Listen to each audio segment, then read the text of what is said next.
예, 오늘은 열왕기하 2장 1절부터 11절까지 살펴보도록 하겠습니다. 방금 읽으신 대로 뭐 다 2장을 다 읽지는 못했지만은 2장의 내용은 이제 하나님께서 이제 엘리야를 이제 데려가시는 그런 내용이죠. 그런 내용이 요 11절까지인데 데려가시는 것과 그 다음에 이제 엘리사에게 또 갑절의 능력과 영감을 주셔서 이제 후계자로 삼으시는 그런 내용이 열왕기하 이제 2장의 내용이다라고 이제 그렇게 이해를 하시면 되겠습니다. 아, 1절에 가면은 여호와께서 해오리 바람으로 엘리야를 하늘로 올리고자 하실 때에 엘리야가 엘리사와 더불어서 길갈에서 나갔다고 이제 그렇게 되어 있습니다. 해오리 바람이라는 것은 이제 우리가 너무나 잘 알죠. 이건 그룹 천사들의 운행을 표현하는 그런 내용이죠. 바람이라는 것은 그룹 천사, 그 다음에 불꽃 천사는 이제 치천사들을 이제 가리키는 그런 말이다라고 이해를 하고 있죠. 엘리야를 하늘로 올리고자 한다라고 그랬습니다. 엘리야를 하늘로 올리건다라는 말은 이제 엘리야의 그 영혼을 취하여서 하나님께로 데려가신다라는 그런 의미죠. 그 다음에 이제 그 때가 되었다는 이야기인데, 그러니까 여기 때라고 나오는 것은 이제 엘리야의 때는 참 끝났고, 그 다음에 이제 남은 것은 엘리사를 이제 후계자로 세우는 것이 이제 남아 있는 것이죠. 하늘로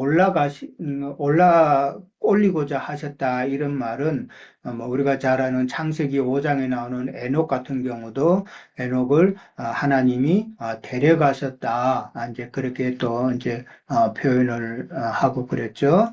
아, 이제 우리는 너무 이게 하늘로 데려가신다라는 이런 표현은 참 하나님께서 그 영혼을 취하여 가신다라는 그런 의미로 너무나도 잘 알고 있는데 세상 교계에 있을 때는 이게 다 막연하게 이제 육신의 몸이 참 에녹도 그렇고 엘리야도 그렇고 육신의 몸이 죽지 않고 그냥 살아서 올라간다 이런 식으로 참 맹목적으로 그렇게 교리적으로 가르쳤으니까 맹목적으로 이해를 했지만은 그러나 그런 부분을 좀 더 참 영적인 눈으로 깊게 바라보고 그런 뜻의 의미를 이렇게 잘 안다는 것이 얼마나 중요한 것인가를 이제 오늘 우리가 나누고자 하는 것입니다.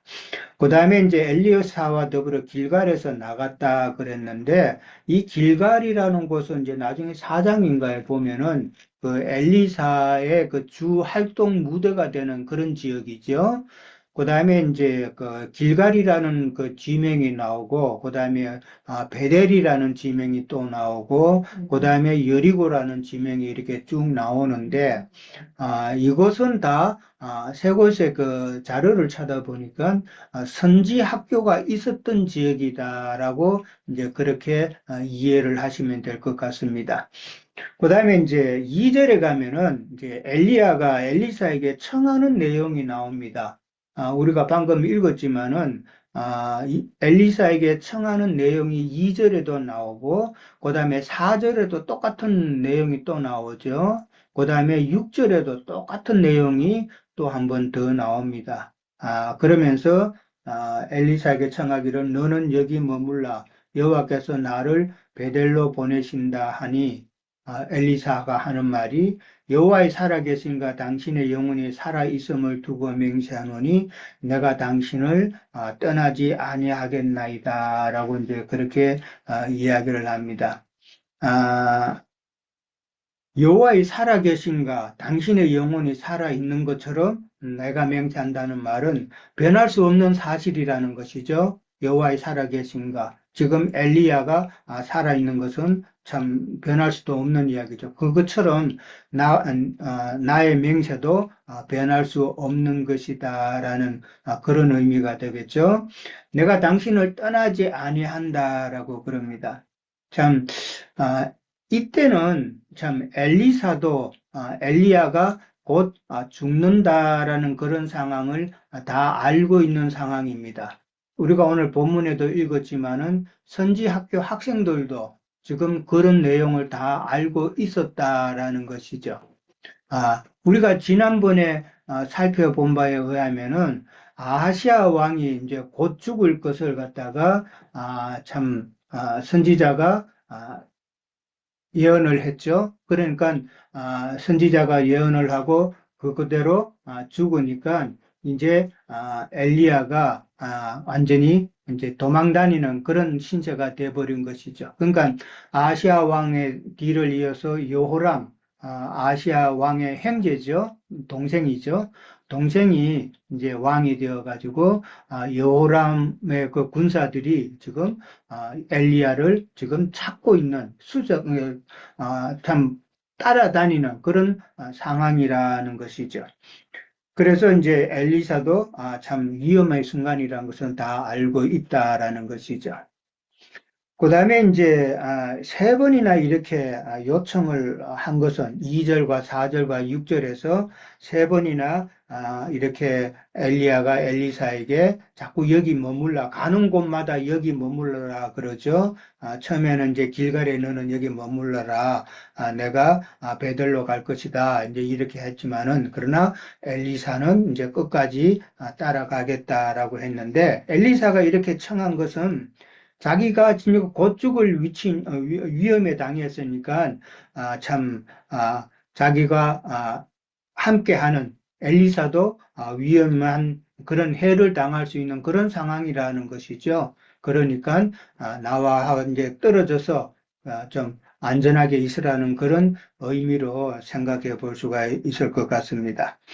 자, 3절에 가면은, 베델에 있는 그 선지자의 제자들이 엘리사에게 하는 말이 여호와께서 당신의 선생을 당신의 머리 위로 데려가실 줄을 아느냐라고 그렇게 이제 비꼬듯이 이제 엘리사에게 말을 합니다. 그랬을 때에 엘리사는 나도 아노니 너희는 잠잠하라라고 그렇게 이야기를 했죠. 아, 선지자의 제자들이 그렇게 말을 한 것은 어떤 면에서는 조롱하는 그런 의미도 있을 것이고 어떤 시기하는 그런 의미도 있을 것이고 또 한 번은 또 위협하는 그런 어투로 지금 말을 하고 있는데 안다고 자기네들이 이제 엘리야가 곧 죽을 것을 이제 안다라고 했을 때에 엘리사도 나도 안다라고 그랬습니다. 그러나 여기서 지금 선지자의 제자들의 아는 것과 엘리사가 아는 것을 지금 대비시키고 있다라는 것이죠. 그러니까 그들이 아는 것은 어디까지나 육신의 생각으로 아는 것이고 피상적인 것이고 육의 눈으로 보는 것이고 그러나 엘리사는 참 그들과 다르게 보고 있다라는 것이죠. 그러니까 너희는 잘 알지도 못하면서 그렇게 함부로 이야기하지 말고 잠잠하라라고 그렇게 꾸짖듯이 이야기합니다.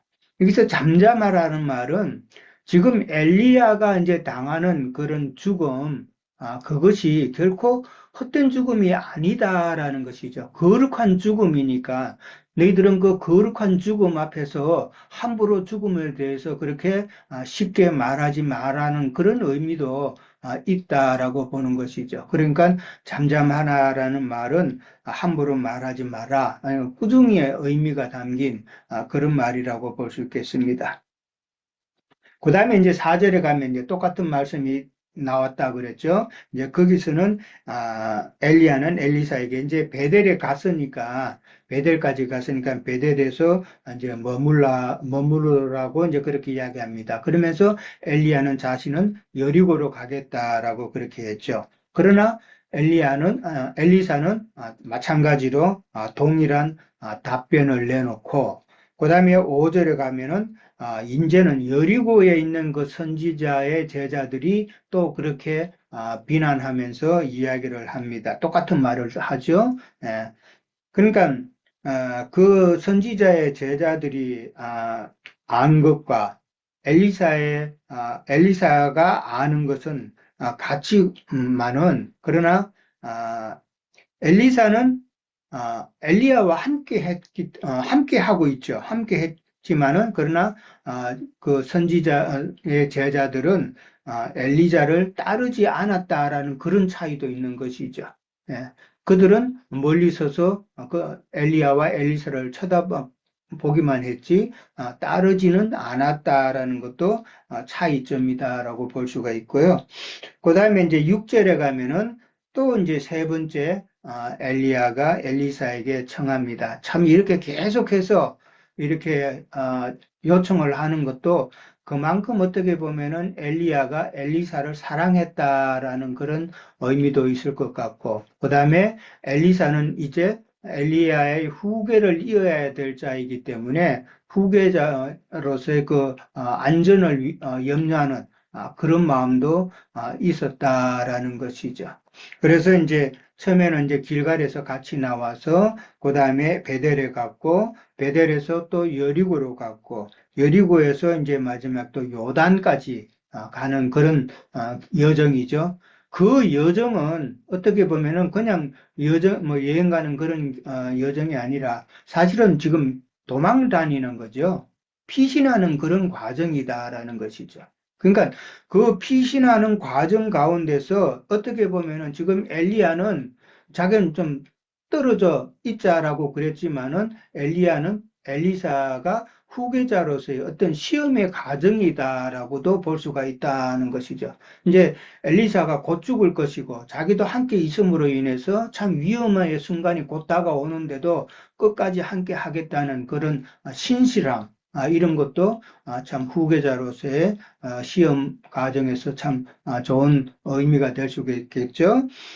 그 다음에 이제 어떻게 보면은 엘리야와 함께 이렇게 여러 지역을 돌아다니는 엘리사의 그 모습은 예수님과 함께 여러 지역을 돌아다니면서 제자들이 훈련받는 그런 모습과도 참 겹쳐지는 모습이다라고 생각해 볼 수가 있는 것이죠.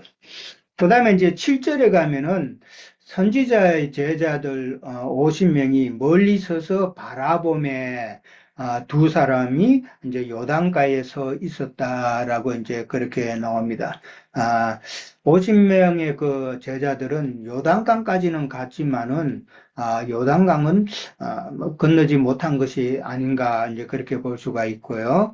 그 다음에 이제 8절에 가면은 엘리야가 겉옷을 가지고 말아서 물을 치매 물이 이리저리 갈라지고 두 사람이 마른 땅 위를 건넜다라고 나옵니다. 뭐 겉옷이라는 의미는 우리가 너무나도 잘 알죠. 여기서 엘리야의 그 겉옷이라는 것은 믿음으로 산 그 엘리야의 그 삶의 모든 행위들이죠. 어떻게 보면은 믿음 생활의 본이 되는 그런 모습이고 겉옷이라는 거는 이제 성경에서 우리가 여러 가지 또 다른 표현으로도 또 설명이 될 수 있죠. 공의의 겉옷이라는 그런 표현도 있고, 그 다음에 옳은 행실이라는 그런 표현도 있고, 그 다음에 겉옷이라는 것은 결국은 그리스도로 옷 입는 것을 이제 두고 이야기할 수도 있고, 그 다음에 믿음의 의다라고 또 이제 그렇게 생각할 수가 있죠.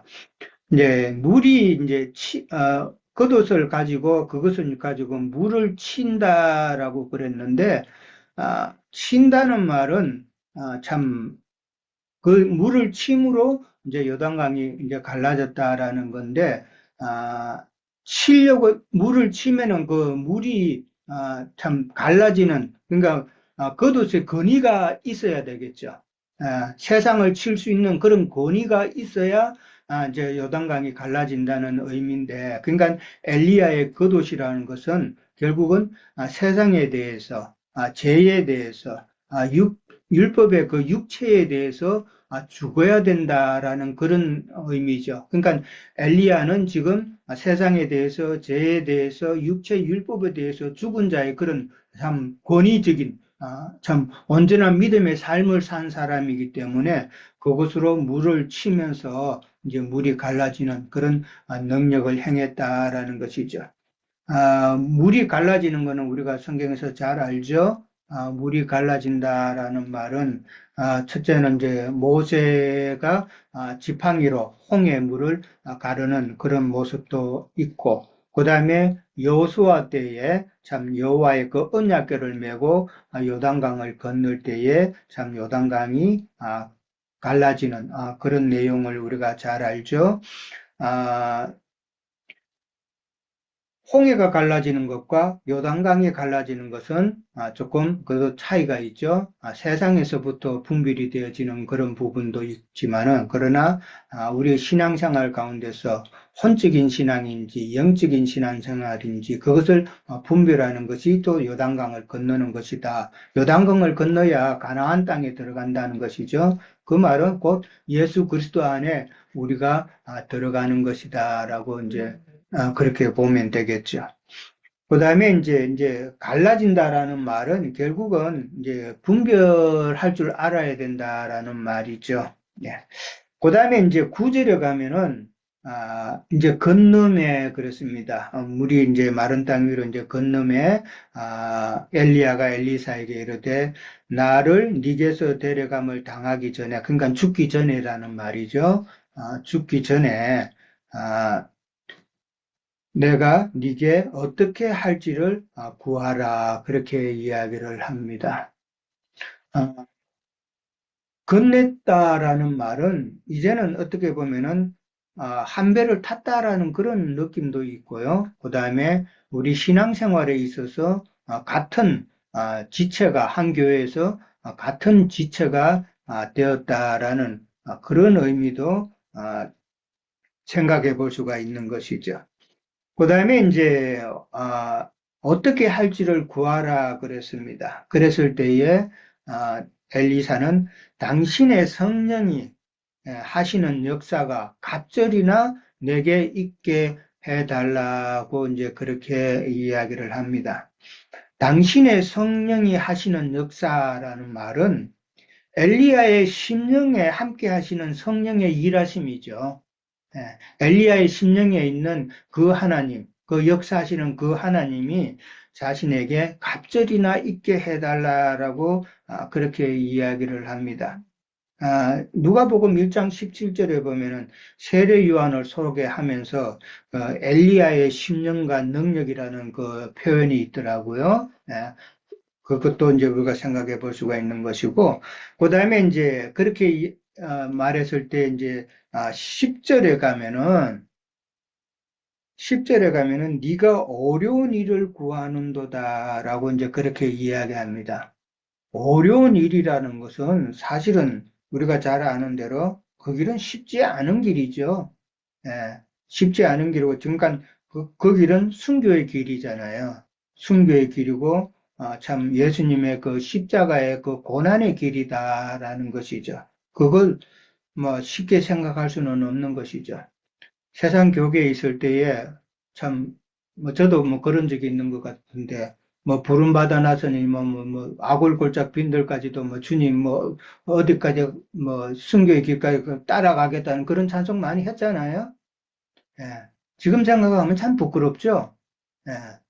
지금도 사실 순교할 수 있냐고 그러면은 솔직히 뭐 자신 있게 말할 수 있는 그런 모습은 저 자신이 아니다라고 생각했는데 그 방향으로 나가긴 나가야죠. 예. 그러나 참 쉽지 않은 일이다라는 것이죠. 그러면서 나를 네게서 데려가는 것을 네가 보면 그 일이 네게 이루어지려니와 그렇지 않으면 이루어지지 않는다라고 이제 그렇게 이야기합니다. 나를 네게서 데려간다라는 말. 데려간다는 말은 참 육신의 몸은 죽는 것이죠. 육신의 몸은 죽는 것이고 영혼을 이제 하나님께서 데려가신다라는 것이죠. 하나님의 영광 보좌 앞으로 데려가신다라는 그런 표현이죠. 자, 여기서 네가 보면이라는 이 말이 참 저는 참 관심 있게 좀 생각이 되어졌거든요. 본다라는 말은 깨닫는다는 그런 말도 되는 것이죠. 이 보면이라는 말은 순교로 엘리야가 참 하나님께 영광 돌리는 것을 이제 보게 되면 이런 의미예요. 그러니까 그것을 엘리야도 나도 감수하겠다라는 그런 의미죠. 그렇게 하면은 너도 참 능력의 참 일꾼이 될 수 있다라는 그런 의미다라는 것이죠. 마태복음 24장 40절에도 보면은 두 사람이 밭에서 일을 할 때에 한 사람은 참 데려감을 당하고 한 사람은 버려둠을 당하고 두 여자가 맷돌질을 할 때에 한 사람은 또 데려감을 당하고 한 사람은 버려둠을 당했다라는 표현이 있습니다. 그러니까 이 데려간다라는 표현이 얼마나 영광스러운 그런 표현인가라는 것이죠. 오래전에 제가 참 신앙생활 한지 얼마 안 됐을 때, 젊을 때인데, 이 비유를 들으면서 데려감을 당하는 거하고, 그 남는 자하고 두 개를 했을 때, 나는 데려감을 당한다는 말보다는 남는 게 더 좋았다라는 그런 생각이 들더라고요. 안 죽으니까. 예, 참 신앙이 없을 때죠. 그 의미도 모를 때고. 그러나 참 데려간다는 것이 얼마나 더 영광스러운 것인가 하는 것을 우리는 이제 알고는 있죠. 자, 아, 본다는 이 말은 이제 제가 좀 생각해 보고자 하는 것은 조금 전에도 말씀드렸지만은 엘리야가 화형당함으로써 이제 순교당하는 건데 그것을 그런 모습이 정말 하나님께 영광스러운 모습이구나라는 것을 깨닫게 되면은 자, 너에게 갑절의 영감이 임한다라는 그런 의미다라는 것이죠.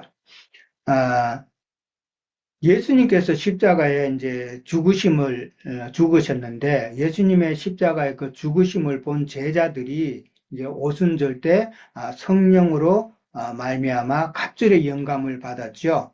갑절의 영감을 받은 것과 지금 비슷한 그런 상황이다라는 것이죠. 7절에도 아까 우리가 보면은 이제 그 선지자의 제자 50명은 이제 멀리 서서 바라봤다라는 본다는 표현이 있었죠. 그리고 이제 여기서 엘리야가 이제 엘리사에게 보면이라고 했는데 이 본다라는 말은 신령한 그 영의 눈으로 네가 깨달아야 된다라는 것이죠. 그 50명은 육의 어두운 눈으로 봤다라는 것이죠. 결국은 엘리야가 불수레와 불말로 이제 이게 화형을 당하는 그 모습을 영의 눈으로 그 의미를 깨닫는 것이 이 갑절의 능력을 받는다라는 그런 의미다라는 것이죠. 그런데 그 50명은 영의 눈으로 보지 못하고 말씀을 갖다가 영적으로 깨닫지 못하고 어두운 육의 눈으로 봤기 때문에 나중에 보면 시체를 찾으러 다니는 그런 모습이 있잖아요.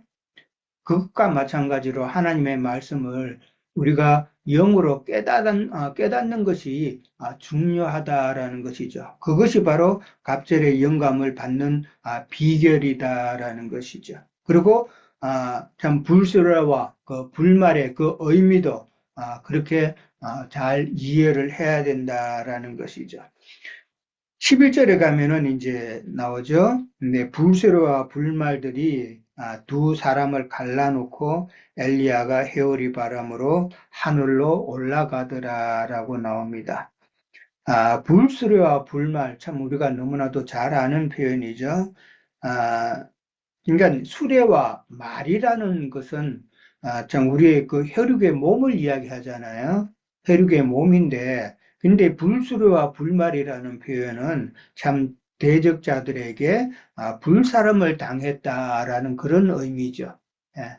그 불사름을 당하는 가운데서도 사실은 참 천사들과 함께하는 그런 불사름이다라는 것이죠. 두 사람을 갈라놓았다 그랬습니다. 갈라놓았다는 말은 엘리야는 참 저생의 사람으로 엘리사는 이생의 사람으로 그렇게 구분시켰다라는 그런 의미로 이해를 하면 되고 그 다음에 이제 엘리야가 해오를 바람으로 하늘로 올라가더라라고 그렇게 표현을 했습니다. 해오리 바람, 그 다음에 불 이런 것은 다 그룹 천사와 치천사의 그 활동을 표현하는 그런 의미죠. 그러니까 회오리 바람으로 하늘로 올라갔다라는 표현은 그룹 천사들이 엘리야의 영혼을 취하여서 하나님께로 올라갔다라는 그런 표현이죠. 올라간다 이런 표현은 누가복음 16장 22절에도 보면은 거지 나사로가 죽어서 천사들에게 받들려 아브라함 품에 안겼다라는 표현이 있죠. 그러니까 올라간다 이런 표현. 아, 사도행전에 보면은 1장에 보면 예수님의 성천 이야기가 나오죠. 그 성천 이야기도 우리가 참 잘 이해를 해야 된다는 것이죠. 육신의 그 몸이 그냥 하늘로 올라갔다라고 그렇게 보면은 선지자의 제자들이 보는 그런 식으로 육의 눈으로 참 어두운 눈으로 보는 것이죠. 그러나 예수님의 그 성천이 결국은 우리의 심령에 믿는 자의 마음에 심령에 이제 오시는 것이 성천이고 그 구름이 가렸다 그러는데 이제 어떤 때는 우리의 심령이 맑으면은 참 우리 심령에 오신 예수님을 우리가 밝히 보는 것이죠. 그러나 우리가 밝히 보지 못할 때도 있죠. 그건 우리의 믿음이 연약해졌거나 그럴 때는 참 그렇지 못하죠. 예, 그런 것을 우리가 생각해 볼 수가 있고 문자적으로 봐서 참 에녹이나 엘리야나 그다음에 예수님이 육의 몸을 입고 이렇게 하늘로 올라갔다라고 믿는다는 것은 참 정말 어두운 육의 눈으로 보는 것이고 그런 자들은 참 예수님의 그 능력을 받을 수가 없다라는 것이죠.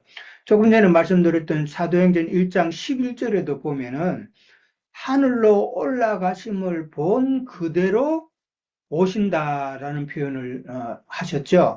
그러니까 여기서 본이라는 게 하늘로 올라간 그대로 하늘로 가심을 본 그대로 그대로 오신다라는 이 보았다라는 말은 하늘로 가신다는 그 의미를 깨닫는 자는 예수님이 우리 심령의 계시로 더 풍성히 오신다라는 그런 의미가 된다는 이야기죠. 예. 성경 말씀을 바로 깨닫는 것이 얼만큼 중요한 것입니까? 갑절의 능력이라는 게 별거 아니라는 것이죠. 뭐, 우리가 물질적인 그런 힘, 파워, 그런 것이 아니라 하나님의 말씀을 영적으로 참, 하나님의 뜻을 깨달아서 깊이 알면은 그것이 곧 우리에게 갑절의 능력이다라는 것이죠. 네. 그런 능력으로 우리가 하나님의 말씀을 전도할 수 있다라는 그런 의미로 이해를 하면 되죠. 엘리야가 육의 몸으로 올라갔다 그랬는데 육의 몸은 이 살이 있고 모든 육체의 감각이 있는데 불수레를 타고 불말을 타고 올라갔다 그러면 그게 이해가 되나요? 불은 안 뜨거워요?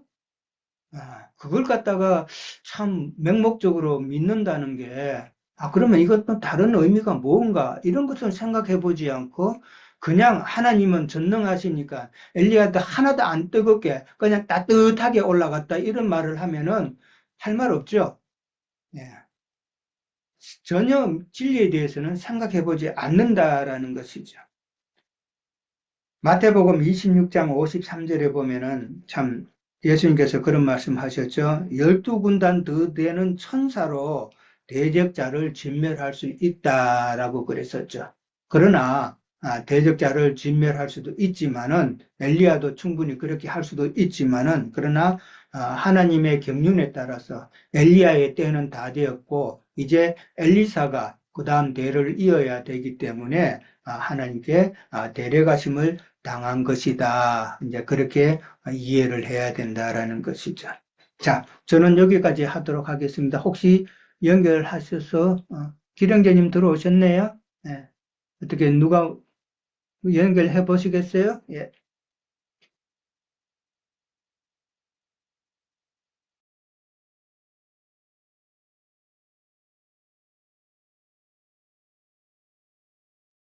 네, 그럼 제가 좀 아침에 좀 말씀 본 걸 말씀드려 볼게요. 우선 이제 오늘 그 내용은 보면 이제 엘리야 시대가 끝나고 엘리사의 시대로 이렇게 전환되는 어떤 내용인데, 그런데 오늘 그 내용에 보면 그 행선지가 길갈에서 베델로, 베델에서 여리고로, 여리고에서 요단으로 이렇게 좀 이렇게 옮겨가는 그 과정을 엘리야와 엘리사가 이렇게 동행하는 모습을 보이고 있어요. 그래서 저는 이걸 보면서 예수님이 이 땅에 오셔서 제자들을 불러내시고 그리고는 이제 같이 이렇게 동행하는 어떤 모습과 그 예수님이 이제 십자가에 죽으시고 다시 그분이 오셔서 40일 동안 이제 또 제자들과 함께 하다가 성천 이후에 다시 이제 그 영이 되셔서 오시는 어떤 그런 전체적인 모습이 이제 좀 그려지는 듯해요. 우선은 이제 출발지가 이제 길갈이라는 것도 우리가 한번 생각을 해볼 필요가 있겠다 싶어요. 물론 이제 이전에 이제 그 엘리사가 이렇게 밭갈이 할 때 그 엘리야가 부르는 어떤 그런 내용이 있죠. 그거는 이제 주님이 제자들을 세상에서 이렇게 부르는 것과 이렇게 같다라는 생각이 들고.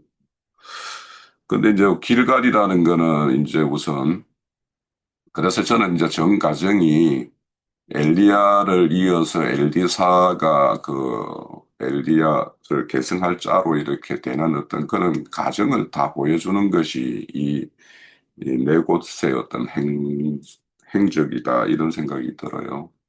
그래서 길갈은 어떤 우리가 알다시피 여호수아서 5장 9절에 보면 너희들이 그 애굽의 수치를 이렇게 다 굴려 버려라 이렇게 말씀을 해요. 그러면 이제 그 출발점이 그 길갈 이미 이제 그런 어떤 애국의 수치를 이제 다 떨쳐버린 그 출발점에서 이제 해서 그 다음이 이제 베델로 이렇게 올라가요. 그런데 이제 베델이라는 것은 야곱이 paddan 아람으로 갈 때 그 하나님을 만난 그 곳이죠. 그래서 이제 그 하나님을 만난 그 야곱의 어떤 고백에 보면 거기는 하나님의 집이요, 하늘의 어떤 문이라고 이렇게 고백을 해요. 그런데 그런 어떤 그 하나님의 집인 그 베델이 지금 그 열왕기 시대 때 그 북이스라엘에 속한 그 베델은 그 금송아지 우상을 숨기는 그 우상 숭배지로 이렇게 바뀌어 있잖아요.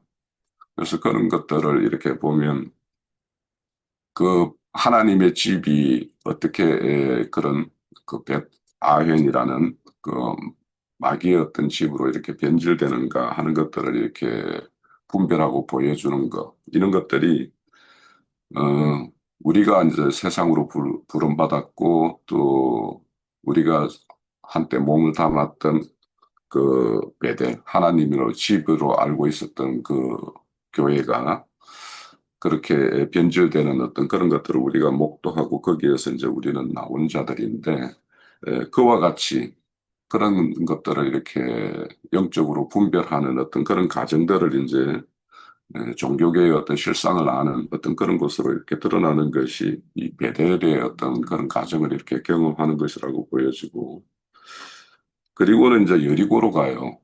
그러면 여리고라는 것은 이제 출애굽한 그 이스라엘이 그 요단강을 건너서 이제 처음 만드는 것이 이제 여리고성인데 그 여리고성이라는 것도 상당히 이제 그 의미가 있는 것 같아요. 그래서 여리고성을 이렇게 무너뜨리는 걸로 보면 그 전혀 인간으로서 생각할 수 없는 방법으로 이렇게 무너뜨리는데 그래서 이제 이 여리고성이라는 것은 어찌 보면 우리가 이렇게 견고하게 자기의 어떤 자기 나름의 어떤 신앙으로서 이렇게 옳다하는 걸로 이렇게 굳어져 있는 어떤 그런 것들.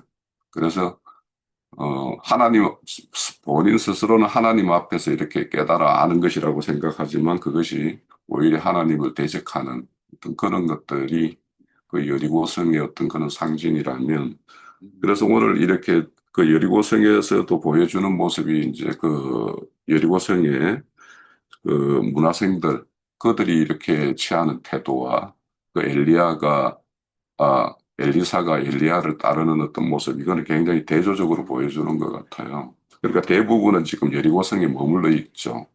그러니까 그들도 자기의 스승인 엘리야가 이렇게 하나님의 데려감을 알매도 불구하고 그 스승이 가는 어떤 그 길을 끝까지 따르지 않고 거기에 머물러 있고 그렇지만 이제 엘리사는 끝까지 따르는 어떤 그런 모습을 보이는 것은 그래서 그들은 어떤 여리고 성에서 자신이 이렇게 학문하고 이렇게 깨달았던 것들이 자기의 어떤 견고한 성이 되어 있어서 그 성 안에서 이렇게 안주하는 것이 옳다라고 여기는 어떤 그런 모습과 그것이 반드시 무너져야지만이 최종적으로 우리가 이 요단강까지 나아갈 수 있다라는 어떤 그런 것들을 이렇게 대조적으로 보여주는 것이 여리고성이라고 생각이 되어지고 그리고 이제 요단강이라는 것은 이제 결국에는 하나의 큰 경계선이에요, 항상. 이 편과 저 편을 나르는 어떤 경계이기 때문에.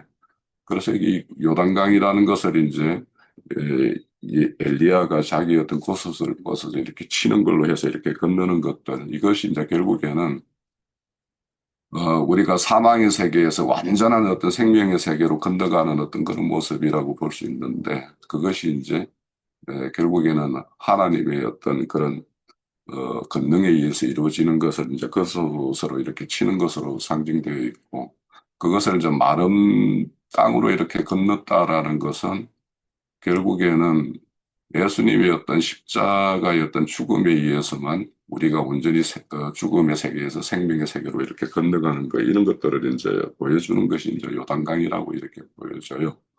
그래서 이제 그런 어떤 완전한 어떤 요단강을 통과한, 그러니까 죽음을 통과한 자만이 이 엘리야의 어떤 사역을 이을 엘리사의 어떤 모습으로 되는 어떤 전 과정을 이렇게 다 그림으로 보여주는 것이 지금 열왕기 오늘 우리가 봤던 내용의 어떤 모습으로 보여서 그래서 이제 그런 것들과 우리의 어떤 그런 신앙의 어떤 실상과 내 안에 아직까지 이렇게 견고하게 진치고 있는 어떤 그런 성이 있는지 없는지 뭐 이런 것들도 우리가 한번 그런 것도 점검해야 되고 그리고 우리가 이미 어떤 그 요단강이라는 어떤 우리 스스로는 이제 다 그렇게 건넜다라고 생각하지만 정말 건넌 건가?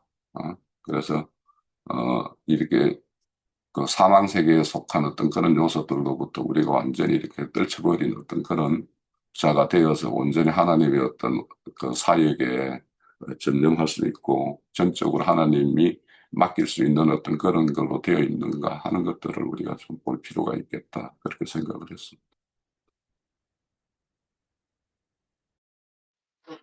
예, 혹시 또 연결해서 추가로 말씀해 주실 분 계세요? 예,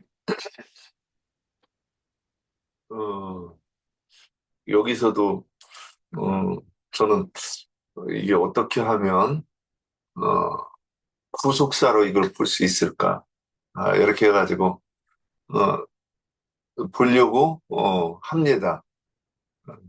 그래서, 그 여호와께서 엘리야를 히오리 바람이시러 하늘로 데려가시려고 할 무렵 엘리야는 엘리사와 함께 길을 떠났다. 데려가는 것을 목배임을 받아 죽는 것으로 유영재님께 설명하셨어요. 근데 반드시 여기서 이렇게 말하면 어, 저기 이제 기독교인들은 그 말도 안 된다.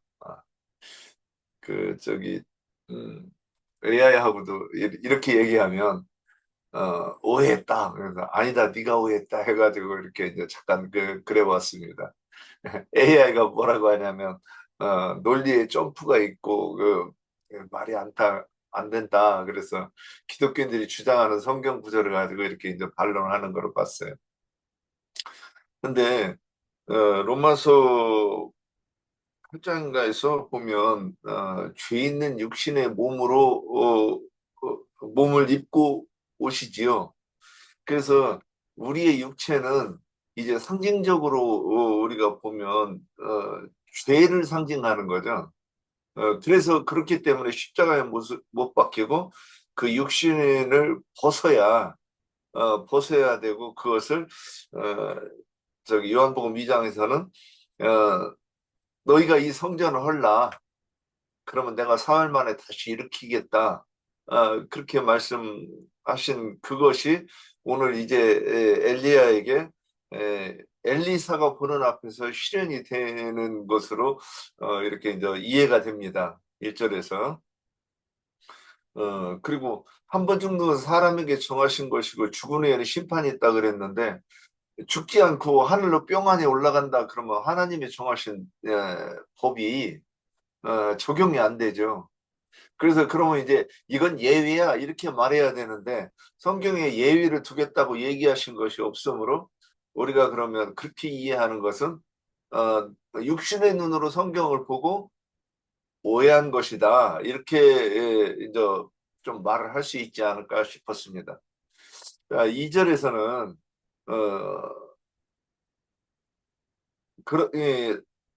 너는 여기를 머물라 그랬는데 야 이거를 신약 성경 어디로 연결해서 이거를 해석을 할 수 있을까 그랬는데 어, 그 예수님이 제자들한테 너희는 세상에 남아라 이렇게 말한 것이 아니라 내가 지금 가는데 지금은 너희가 나를 못 따라와 그랬다 그런 말씀이 있습니다.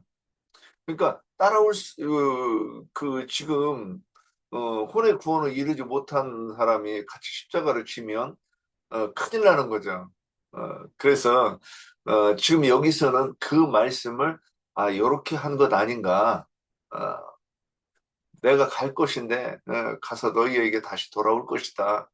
요한복음 14장에서는 내가 너희 거처를 예비하고 다시 오겠다. 지금 이 말씀을 이렇게 하신 것 아닌가 싶습니다.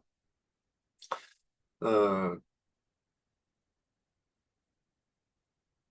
그리고 여기서 하나 더 저기 하면 요한복음 6장 67절 69절에 보면 이제 사람들이 떠나갈 때 예수님께서 너희도 나를 떠나가려느냐 그러면 베드로가 말하기를 영생의 말씀이 여기 있는데 우리가 어디로 가오리까 이렇게 말씀하신 것이 지금 이 장면하고 많이 부합된다고 보여요. 그 이제 4절에 가면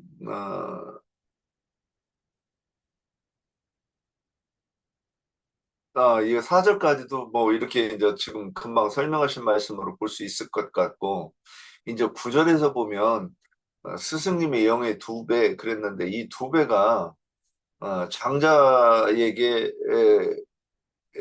장자는 다른 아들들보다 두 몫을 받는다 그랬고 또 욥기에서도 갑절에 복을 받았다 그랬어요. 그랬는데 이 갑절이라는 게 무엇으로 우리에게 성취되는가? 그래서 또 그 이스라엘 백성들이 출애굽을 해서 이 광야 여정에서 음, 에발산과 그리심산에 이르러 그 양편에 백성들을 세워두고 에발산에서는 저주를 선포하고 또 그 그리심산에서는 복을 선포한 장면을 볼 수 있습니다. 그런데 우리가 그 신의 산에서 말씀을 받은 것 자체가 완성된 복이 아니라 요단강을 건너갈 수 있는 것이 갑절의 복이 아닐까 이렇게 설명할 수 있을까 한번 이렇게 언급해 보았습니다. 또한 우리의 갑절의 복은 인자 예수를 통해서 받는 것도 복이지요. 그러나 우리의 갑절의 복은 능력으로 덧입혀서 주님의 증인이 되는 것까지가 이게 갑절의 복이라고 설명할 수 있지 않을까 이렇게 보았습니다. 예, 여기까지 하겠습니다. 예, 좋습니다. 자, 또 연결해서 하실 분 계신가요? 간단하게. 예, 저는 좀 지방에 갑자기 장모님이 편찮으셔가지고 암이 걸리셔가지고 듣고 아이고, 식구가 모였습니다. 잘 들리죠? 예, 예, 예. 예. 그래서 갑자기 오는 바람에 뭐 그냥 그렇습니다. 근데 저는 이제 뭐 지체님들 다 증거해 주셔서 그 기독교에서는 이제 엘리야와 에녹이 그 죽음을 보지 않고 이렇게 하나님한테 데려갔다 해가지고 그 많은 사람들이 오해하는 데려감을 받는데 구름 타고 오시는 주님이 이제 데려갈 걸 이렇게 막연히 이렇게 기다리고 하실 주님을 이렇게 기다린다고 보는 거죠. 이제 그런 데서 그 죽음을 보지 않았다는 것이 아주 그 특이한 그 이해력을 갖고 있는데 우리 지체들이야 그걸 다 알죠. 이제 주님과 동행하는 것은 영의 목숨이 죽지 않고 데려가는 거지 육신의 목숨이 죽지 않고 데려갔다고 그렇게 믿지를 않죠. 그래서 참 그런 거 보면은 그 간단한 이치인데도 어떤 그런 마귀 사단의 그 가림으로 인해 가지고 많은 사람들이 어떤 진리를 놓치고 또 다른 길로 이렇게 그 신앙하는 것을 우리가 이렇게 봅니다. 뭐 얼마 전에도 그 이렇게 어떤 분을 만났는데 이 주름 타고 오는 주님을 이렇게 만나거나 주님을 기다려요. 또 뭐 전에 우리 모임에 있다가 간 분들도 어떤 시나 때가 뭐 주님이 오셔가지고 그런 분들은 뭐 죽지 않는다 죽는다는 명확하게 얘기는 안 하고 그냥 막연히 구름 타고 오시는 주님을 마지막 때 이렇게 기다려요. 그래서 그럼 주님을 기다리면 마지막 때 구름 타고 가면 어디로 가냐 도대체. 그러면 그런 건 이제 알 거 없대요. 이제 좀 알 거 없대. 그렇게 이제 다들 생각하는데 뭐 어떤 구름을 타고 하늘에 올라가서 육신이 올라간다는 건지 이런 거에 대한 이해가 분명하지도 않으면서도 그렇게 그 어떤 한 장면 죽음을 보지 않고 데려갔다 하는 것을 그렇게 이제 세뇌시키고 많은 또그 거짓 증거자들이 그 부분에 대해서 어떤 명확한 구분을 못하고 막연히 뭐 우리나라에서도 유명하죠. 그저 어느 몇 월 며칠 날 그 저 주님이 재림해가지고 자기들 그래가지고 저도 그 저 하얀 드레스 입고 뭐 이렇게 남자분들은 신사복 쫙 입고 이렇게 대기해서 이렇게 기다리는 그런 92년도인가요? 그때 그 가서 이렇게 그 장면을 예, 그 목격하고도 했는데 참 신앙의 이 어떤 가르침을 어떻게 받아들이냐가 이렇게 하늘과 땅 차이로 이렇게 달라진다는 게참 같은 이 땅을 짓고 우리가 이 육신을 입고 이렇게 예수님을 믿는데도 이런 그 편차가 참 마귀의 이렇게 그 속임으로 이렇게 나타나는 걸 보면서 우리는 진리 안에 있는 그런 주님의 어떤 이런 것을 이상들을 볼 때 참 감사함이 많으면서도 기존 종교 체계에 이렇게 잘못되어 있는 오해들이 우리가 그런 것을 잘 해소하고 그분들을 바른 신앙으로 이렇게 오게 해야 된다는 그런 책무도 또 느낍니다. 네, 마치겠습니다. 예. 자, 제가 조금만 할까요? 예, 예. 저는 잠깐 보면서 2장 1절에서 보면 회오리 바람으로 엘리야를 하늘로 올리고자 하실 때, 어, 엘리야와 엘리사가 더불어 길갈에서 나가더니 그렇게 했는데 저는 이제 거기서 보면서요. 그 2절에서 6절까지 보면 엘리사가 엘리야한테 당신을 떠나지 아니하겠나이다가 좀 눈에 보였어요. 그렇게 세 번을 6절까지 내가 당신을 떠나지 아니하겠나이다 하는지라 이에 두 사람이 가니라. 이제 세 번째 할 때 이제 엘리야와 엘리사가 갔잖아요.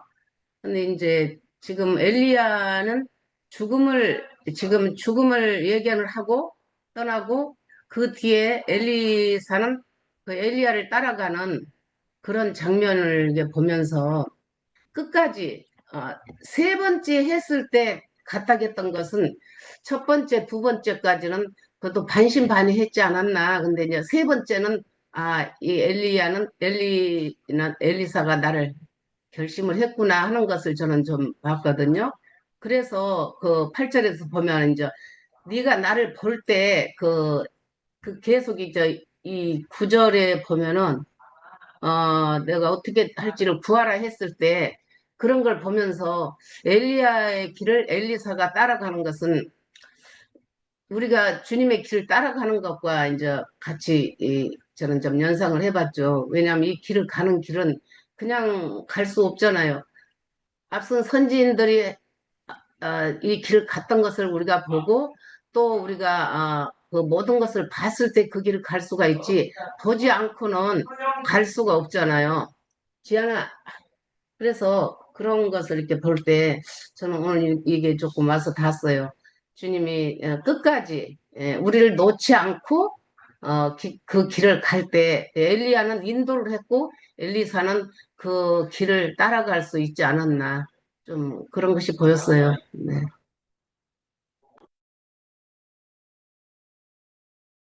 음. 제가, 자기만 되지. 안 돼. 그, 예, 아니, 근데 제가 사실 방금 얘기하려고 그런 것이 좀 안자매님하고 좀 비슷하긴 해요. 다 다른 방면으로는 또 형님들이 하셨고, 저도 그냥 이렇게 잠깐 보면서, 이렇게, 머물라, 이렇게, 엘리야가 엘리사에게 여기 머물라 하는 것이 세 번 있고, 또 내가 결코 떠나지 아니하겠다 하는 것도 세 번 있는 것을 하면서, 이제 그 뜻을 가지고, 마른 땅을 건너게 했고, 그 다음에 이제 이 갑절의 영감을 볼 수 있는, 네가 나를 보면은 갑절의 그런 어떤 역사를 볼 것이다 했던 그 연결되는 어떠한 것들이 이제 되어지는 과정, 온전히 되어가는 과정, 끝까지, 엘리사가 훈련되어가는 과정, 이제 이런 것으로 좀 봐졌거든요. 그다음에 아까도 얘기하셨지만, 길갈에서, 이스라엘 백성들이 출애굽을 가서 이제 할례를 받았고, 거기서부터 이제 먹는 음식도 달라졌고, 거기서부터 영적인 그런 어떤 음식을 먹는 과정이 시작되는 거였지만, 제가 오늘 배웠듯이 혼의 구원을 이뤄가는 과정, 온전하게 되어가는 과정이 있는 거잖아요.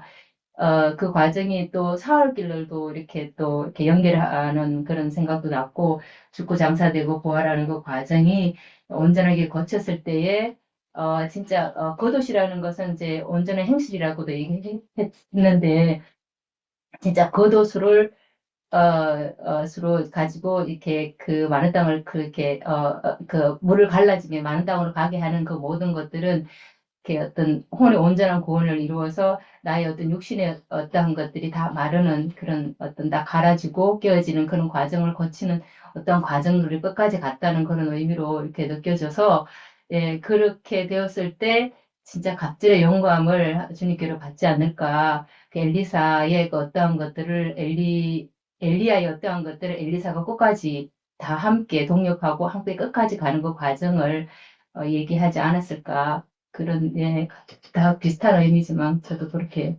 도와줬습니다. 예. 네. 자, 그러면 이제 다 말씀하신 것 같은데, 혹시 우리 장로 형제님, 추가로 꼭 하시고자 하신 말씀 있을 것 같은데, 오늘 참 중요한 내용이라, 예, 말씀 마무리해 주시기 바랍니다. 예.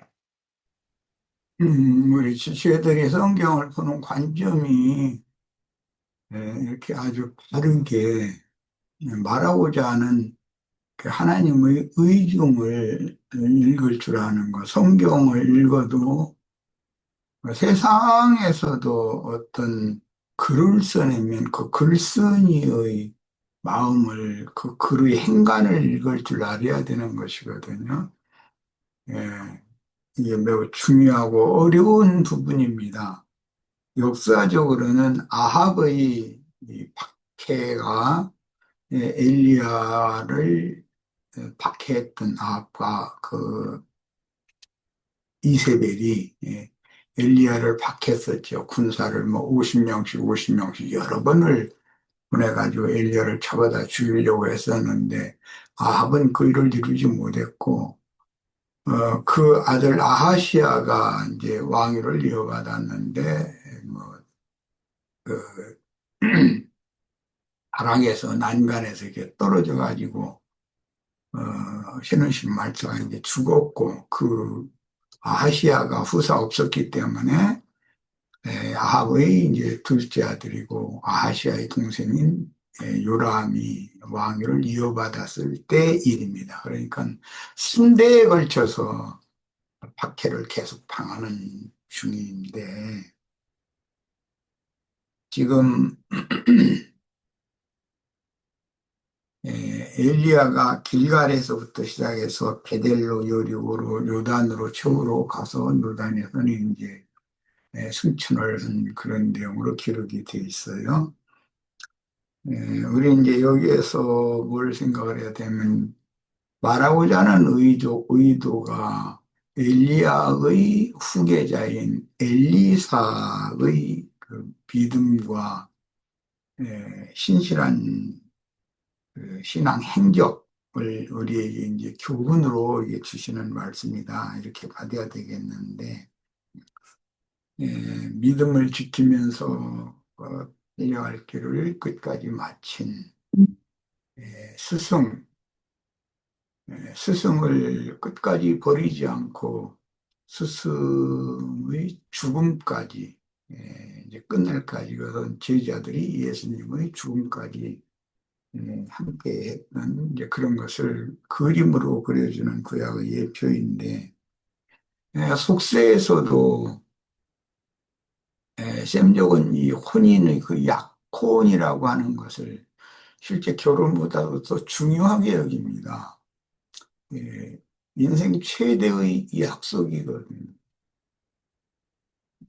그래서 이제 세상 사람들은 뭐 그런 성경의 진리를 몰라도 그 혼인식장에서 주로 그 주례를 했던 이제 대부분 이제 은사 선생님이나 그 인생의 스승이 주례를 하는데 꼭 가르쳐 주는 말이 있죠. 그 신혼부부에게 뭐 그 검은 머리에만 났지만 팥뿌리처럼 시게 될 때까지 끝까지 생애를 같이 해야 되는 이제 그런 걱정이 났을 때든 어떤 상황이 왔을 때든 여러 인생은 우여곡도 있지만 그래도 오늘 이렇게 혼인을 통해서 둘이 합하여 한 몸을 이루고 한 가정을 이루게 된 이상은 끝까지 가야 된다. 이제 그런 말을 주로 강조해 주죠. 신앙에서도 마찬가지입니다. 우리가 신앙에 입문하기는 쉽지만 중간에 뒤로 물러가거나 또는 어떤 인생사의 어떤 여러 가지 우여곡절들을 겪으면서 그 은혜를 지키지 못하고 은혜로 시작했다가 육체로 마치는 경우도 많고 한때는 불같은 열정을 가지고 내 주님을 위해서라면 죽는 데까지도 내가 세상 끝날까지 주님께서 앞서가신 그 길을 따르겠노라고 여러 번 다 다짐도 해보고 눈물도 흘려보고 다 그런 경험을 다 하게 마련이에요.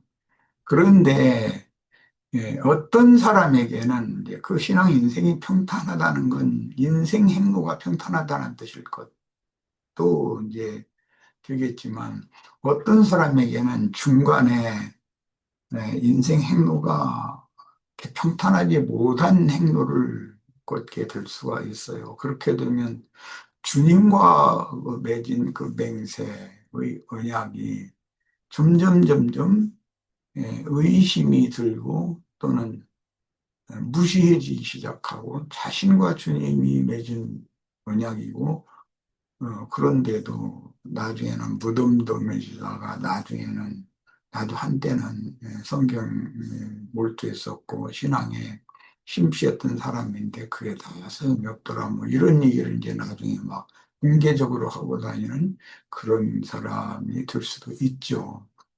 그런 걸 보면서 끝까지 주님의 앞서가신 주님을 따르는 그 지혜자가 된다는 것이 이게 쉬운 일이 아니다. 중간에 여러 가지의 변수가 있기 때문에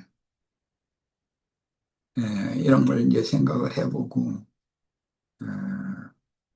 요한복음 21장의 몇 절을 읽고 이제 말씀을 마치려고 합니다. 요한복음 21장 마지막 부분이죠. 18절부터 봅니다. 내가 진실로 진실로 네게 이르노니 네가 젊어서는 스스로 띠띠고 원하는 곳으로 다녔거니와 늙어서는 네 팔을 벌리리니 남이 네게 띠띠우고 원하지 아니하는 곳으로 데려가리라. 이 말씀을 하시면 베드로가 어떠한 죽음으로 하나님께 영광을 돌릴 것을 가리키심일러라. 이 말씀을 하시고 베드로에게 이르되 나를 따르라 하시니 베드로가 돌이켜 예수께서 사랑하시는 그 제자가 따르는 것을 보니 그는 만찬석에서 예수의 품에 의지하여 주님을 파는 자가 누구니까 묻던 자더라. 이에 베드로가 그를 보고 예수께 여짜오되 주님 이 사람은 어떻게 되겠사옵나이까? 예수께서 이르시되 내가 올 때까지 그를 머물게 하고자 할지라도 네게 무슨 상관이냐? 너는 나를 따르라 하시더라. 이 말씀이 형제들에게 나가서 그 제자는 죽지 아니하겠다 하였으나 예수의 말씀은 그가 죽지 않겠다 하신 것이 아니라 내가 올 때까지 그를 머물게 하고자 할지라도 네게 무슨 상관이냐 하시는 것이다. 이 일들을 증언하고 이 일들을 기록한 제자가 이 사람이라. 우리는 그의 증언이 참된 줄을 아노라. 예수께서 행하신 일이 이 외에도 많으니 만일 낱낱이 기록된다면 이 세상이라도 이 기록된 책을 두기에 부족할 줄 아노라 그랬어요. 간략하게 요약된 예수님과 지휘자들이 앞서가신 예수님을 끝까지 따를 것인지 오히려 끝까지 따르는 제자와 반대되는 길로 예수를 파는 제자로 이렇게 남게 될 것인지 이것을 성경의 기록을 요한복음의 마지막에 이런 기록을 했어요. 오늘 우리는 이런 말씀을 통해서 내가 내 남편과 결혼을 할 때, 서약을 할 때 어떤 상황이 와도 모든 만난을 다 내가 이기고 남편과 끝까지 가리라, 끝날까지 가리라 라고 다 그렇게 결혼을 했잖아요.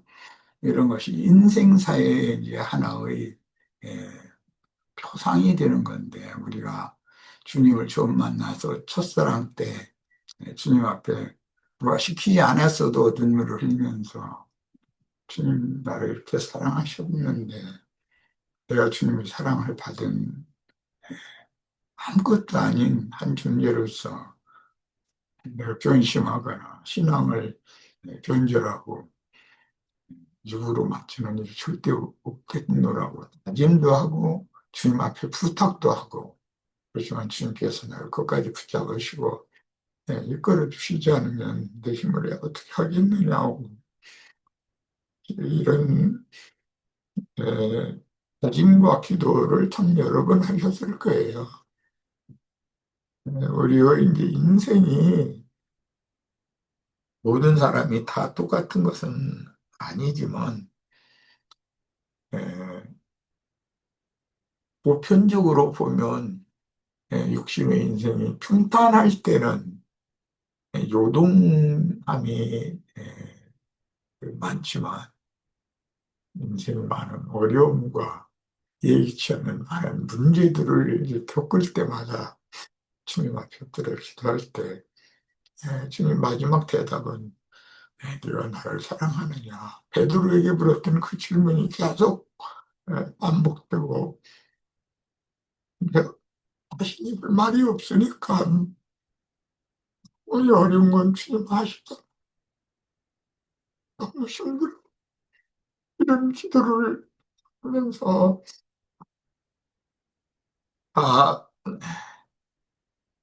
다짐을 새롭게 하고 함으로 인생이 닿을 때까지 성경의 말은 끝까지 주님을 이제 따르게 마련인 건데 오늘 우리들에게도 이런 주님의 은혜가 있기를 바라고 삶이 안일할 때보다 굴곡이 그 편차가 너무 커질 때 자신의 힘으로는 감당이 어려울 때 주님과의 약속을 소홀히 여기지 않도록 주님 앞에 항상 기도하고 주님께서 나를 같이 사랑하셨으므로 나도 할 수 없이 주님을 알지도 못하던 주님 만났고 이렇게 사랑을 해야 됐는데 이 생애가 닿을 때까지 주님 나를 지켜주시고 주님께로 인도해달라고 다 기도하면서 인생 마치기를 바랍니다. 마칩니다. 오늘 이 성전에 이나의 저들 앞에서 이런 모습을 보니 우리 저들 모두 다 끝까지 주님 따라하시길 바랍니다. 네, 마칩니다. 예, 감사합니다. 예. 자, 오늘은 그럼 여기까지 하고 다음 주 또 뵙도록 하겠습니다. 예, 다음 주에는 이제 2장 마지막 절까지 하게 되겠죠. 예, 자, 수고들 하셨습니다. 예, 자, 건강하시고요. 들어가세요.